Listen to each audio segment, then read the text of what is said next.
A lot is taking place. Joining us now is Chairman of the Couva Tabaquite Talparo Regional Corporation, Rampersad. Pleasant good evening, Mr. Rampersad. Good night, Mikee K to you. Good night to all your viewers and listeners. Thank you so much. I'm glad that we could take this time and clear up something because I know it's been bandied about and we need to take a perception check. And many times mainstream media will pick up something and run with it. Responding to the Minister of Finance, Imble's announcement that residential property tax will be reduced from 3% to 2% of the annual rental value, and Imble disclosed the changes when he tabled the Property Tax Amendment Act in the House of Representatives last week. An opposition-controlled corporation is raising concerns over the government's decision to reduce property tax. And reading this story, the takeaway would be that the chairman, Mr. Rampersad, has an issue with this, and he is all for property tax. Please, go right ahead. Clear the air wherever there was a problem. Go ahead. Mikey, so it's quite unfortunate that the reporter decided to come out with a headline as she did. So I got this call on Saturday from a reporter identifying herself as someone from CNC3. She asked me, what was our position on the property tax. I made it lucidly clear that we do not support property tax. And I say that, not just from a party position, but having had 11 years experience in local government, Mikee K, on a daily basis, I am bombarded with calls, with requests from individuals for simple things as food. Would you believe, coincidentally, just 20 minutes before that phone call, I was in a grocery in the Cunupia area, and there was a mother with about 4 children lined up with her cart with some groceries. And when the cashier finished tallying everything, she had to leave back about half of the items. She could not afford to pay for it. We face these situations every day. We understand the hardships that people go through. And we believe that the property tax is ill-timed. Property taxes is not a good thing at this time. And it is harsh, it is oppressive, it is draconian, it is unjust. And the hardships that people are going through, the challenging times that people are going through, property tax definitely should not be levied upon us. So I made that as clear as I can. But the reporter would have sped through that part of my response pretty quickly. I was asked a second question. How does it affect the regional corporation? And this was the answer I gave to her. It is a known fact that the PNM is in power. They are the government. It is a known fact that this PNM government passed the property tax last year.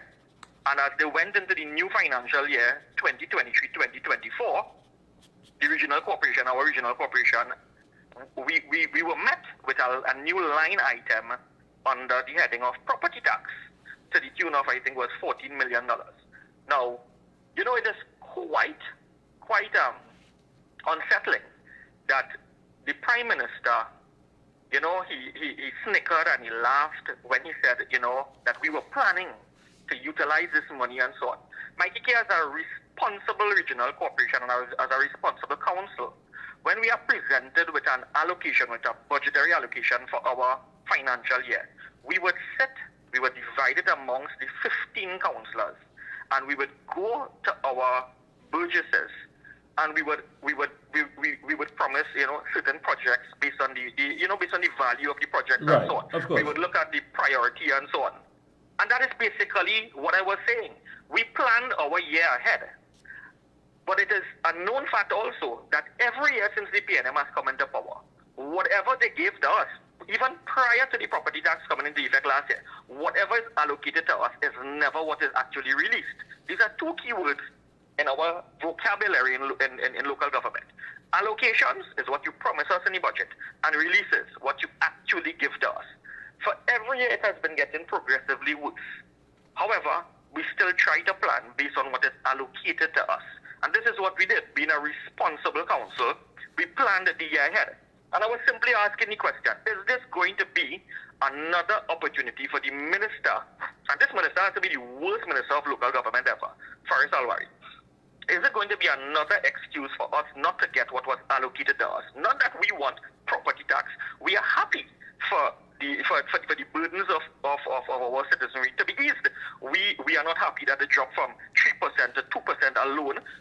wish it would be eradicated entirely. Right. We want it to be 0%. Right. That is our position. But we are telling the government that we need funding. People come to local government for everything. Whilst I mentioned to you that we may possibly have the worst minister of local government, I am absolutely sure, as the sun will rise in the morning, that we have the worst minister of works ever in the history of this country, Rohan Sananan. I, as the chairman of Couva, Tabaquite, and as the councillor for Londonville, Talparo, I have to be doing Rohan Sananan's work on the Ministry of Works road within my area, because their infrastructure has fallen down. The engineers in the various districts, they are frustrated. They are not being they don't have the resources, and we have to step in. We have to step in. Mikee K, we have an allocation of $1,050,000 under a vote called the 612 vote, which is materials and supplies. Right. So we can buy a little bit of hot mix and stone and oil sand, or even blocks and cement to build box trains and so on. Mm-hmm. Right? If we are being told, well, we have a media review, so we could spread this across 6 months. 1,050,000. We have 15 councillors. When you divide up that is $11,666 per councillor per month. Mikee K, when you buy 2 loads of crusher run with that 11,000 finish. What are you going to do with that? Look at the region. Look at the size of our region. We start in the west from the Gulf of Paria in Cali Bay, Waterloo area, and our easterly boundary goes up to a village named Tamana. If you have ever been to the Tamana Harvest, right? 4 roads Tamana. It will take us about an hour and a half to get from one end to the other end of our region. We go as far as the Guaracara area in south, and as far as Kunopia Las Palmas in the north. It is the second largest region. We need our money. So it was not that I raised concern. I did not call the media and say I have a concern. The media called me and they asked, how does this affect the regional corporation? And I used the opportunity to indicate that we are always on the fighting end of and I think, Chairman, what happened here is that what you were saying, that listen, everything seemed to have been riding on this whole property tax. It was sold to us that this was going to bring about local government reform. It was sold to us that the cemeteries and the recreational grounds and everything would put us in this community of euphoria. Now you're telling us, listen, we didn't get it right. We didn't do the valuation right. We didn't make the assessment right. There were so many discrepancies. So basically what you are saying is, listen, but so much was riding on this. Are you telling us now, because we never wanted property tax, are you telling us now that we have nothing at all on the agenda that was planned for our fiscal year that can be accomplished? Is that correct? That's basically what you're saying? That is exactly it. And I want to make this point. Mikee K, between 2010 and 2015, without any property taxes being collected, this country was run the best it has ever been run by Rampersad and her team. We did not suffer for funding in the regional corporation, and it wasn't just UNC corporations, it is every corporation. You know that vote I mentioned to you, that 612 vote, right? That is the allocation of 11,666 per councillor per month. Do you know we have not received 1 red cent from that? That is what was promised to us in Mikee K. From October till now, we have not received 1 red cent. My colleagues from the PNM run corporations, they are suffering also.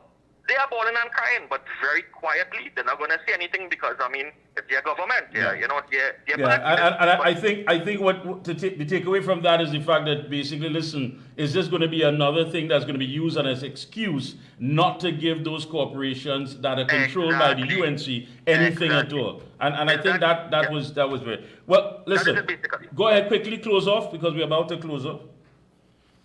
Mikee K, well, that is basically it. We stand, the Couva Tabaquite Talparo Regional Corporation, my 19 members of council, including myself, we stand by Rampersad in her call to do away with this property tax. We do not support it. At the very same time, we are asking the Prime Minister of this country to look at what is happening in this country and ease the burdens of these people. There's a lot of suffering outside here. Do not bring this tax. It is going to further burden these poor people outside here. We have too many people suffering outside here. Mikee K, we do not support this property tax. Thank you, Chairman. So we've got this story correct. Thank you so much. Now that the air is cleared on that, let's put an end to that, and hopefully the media realize they dropped the ball. Keep up the good work and best of luck to you and your entire team. Thank you so much. Thank you, Mikee K. There you go.